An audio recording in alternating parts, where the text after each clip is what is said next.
అమ్మ, కమిట్మెంట్ అంటే ఏంటి అంటే శ్రద్ధ, నిష్ఠ. దీనికి ఒక మంచి ఎగ్జాంపుల్ చెప్పు. ఏంటో తెలుసా? పూర్వం గురువుగారి దగ్గర చాలామంది శిష్యులు ఉండేవాళ్ళు. కానీ గురువుగారికి ఫేవరెట్గా ఒక శిష్యుడు ఉండేవాడు. ఇతనంటే మిగతా అందరికీ యాజ్ యూజువల్గా పడదు.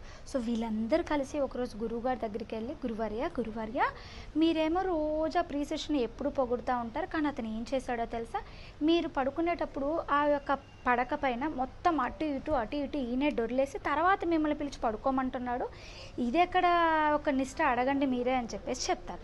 అప్పుడు ఆ గురువుగారు ఆ ప్రీ శిష్యుని పిలిచి, నాయన నన్ను పడుకోమని చెప్పి ముందుగానే నువ్వు దానిపైన పడుకొని అంతా డొర్లేసి నన్ను పిలుస్తున్నావంట, ఎందుకు అని అడిగారు గురువుగారు. అప్పుడు ఆ శిష్యుడు చెప్పాడు, స్వామి పురుగు, పుట్ర, చీమ, చిట్ర ఏమైనా ఉన్నా ముందుగా నన్నే కుడతాయి లేదా నాకే గుచ్చుకుంటాయి కదా, ముళ్ళులు ఏమైనా ఉన్నా. అందుకనే మీరు పడుకునే ముందే నేను ఒకసారి దానిపైన అటు ఇటు డొర్లి తర్వాత మిమ్మల్ని పిలుస్తున్నాను స్వామి అని చెప్పారంట శిష్యుడు.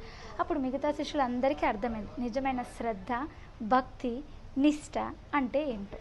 మీకు కూడా అర్థమైందిగా.